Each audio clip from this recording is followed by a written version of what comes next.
سنتے میں جانتا ہوں آپ کی شناخت کو، آپ کی صفات کو پڑھی ہے میں نے 5 دن. جیسا فضائل ویسے مسائل. اللہ آپ کے کریے کو قبول کرے. وقت بہت زیادہ ہو گیا ہے، بس صرف 2 احساس کے فقرے پڑھ کے مجھے فرمائش بھی کی گئی ہے، چونکہ مرحومہ کی مجلس ہے. پروردگار مرحومہ کے درجات بلند کرے. شعراء سے سنا ہر ایک چیز کا ثواب مرحومہ تک پہنچے. ایک زخم برداشت نہ کر پائیں. لیلا کی مثال میں نے دی. اللہ نے کوئی لیلا کے کلیجے سے پوچھے، اکبر جیسے بیٹے کے سینے میں علی دیکھی ہوگی تو کیا تڑپ کے لیلا گری نہ ہوں گی؟ مگر مقتل نے لکھا کہ سر سجدے میں تھا. اللہ اکبر، یہ لیلا کا جگر تھا. ایک جگر روان جیسی ماں کا بھی دکھا. اللہ نے صرف اپنے اسی دامن میں اصغر کے جھولے کی جلی لکڑی لیے ہوئے کہتی جاتی تھی واہ اصغرا اجرکم، خدا آپ کو کوئی غم نہ دے. لیجئے میں آج جس مسائل کی طرف رخ کر رہا ہوں، خدا آپ کو کوئی غم نہ دے. میں پھر بھی کہوں گا لیلا نے ایک عمر گزاری ہے، رباب نے ایک عمر گزاری ہے. ہائے کوئی زینب کے کلیجے سے پوچھے جس نے 2 بیٹے قربان کر دیے. اللہ نے نہیں آئیے پھر بھی زینب ایک بزرگ خاتون ہے، مگر ایک ذات ایسی ہے اللہ نے کوئی اس کا صبر دیکھے، کوئی اس کا امتحان دیکھے. سنیں گے میں پڑھوں، اگر آپ نہ روئیں تو پھر قیامت ہے. اس ذات کا نام ہے سکینہ، اس ذات کا نام ہے حسین کی بیٹی.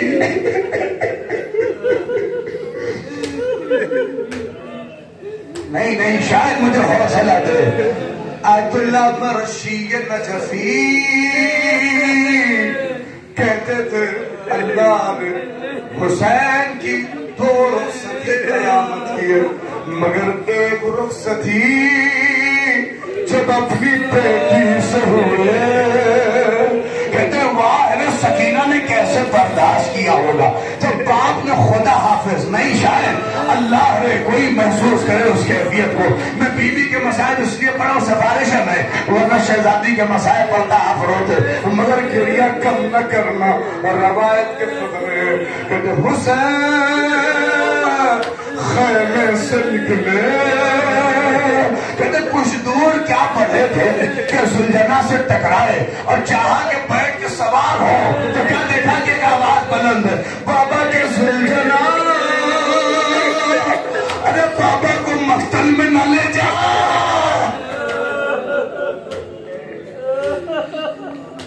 نہیں میں مجلس تمام کر دوں گا، اگر آپ روئیں گے اس کیفیت میں تو میں اسی پہ روک دوں گا، ورنہ مجھے بس میرے نوجوانوں قدر کرو. اچھا وہ رو لیں جن کے پاس چھوٹی بچیاں ہیں، کم سے کم وہ تو احساس کر لیں. لیکن مسائل کی کیفیت ہے.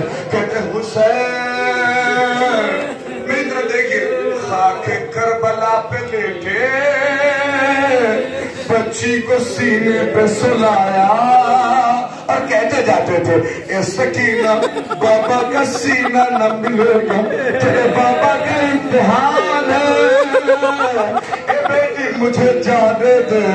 بچی کہتی تھی اے بابا پھر سینے پہ کون سوئے گا، پھر سینے پہ کون سوئے گا. اللہ نے حسین نے کہا میرے سینے پہ اب اصغر سوئے گا.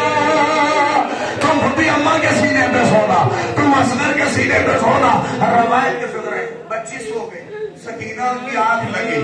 کہتے تھوڑی دیر کے بعد پھر سکینہ اٹھی، نہ جانے کیا خواب میں. مقتل نے نہیں لکھا کہ خواب کیا دیکھا، مگر میرا دل کہتا ہے کہ شاید خواب دیکھا ہو کہ نانا رسول آئے ہوں گے اور کہہ رہے ہوں گے بیٹی میرے نواسے کا امتحان ہے، اسے جانے دے.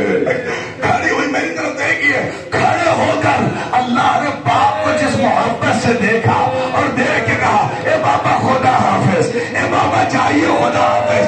اب جو احساس کر سکتے ہو سنیں کہ جب کچھ دور تک گئے اور جب پلٹ کے دیکھا تو کیا دیکھا، روتے ہوئے میر انیس نے 2 مصرے کہے کہ سکینہ کہہ رہی تھی ارے نیند آئے گی جواب کی بھوک آؤں گی بابا میں رات کو ارے مقتل.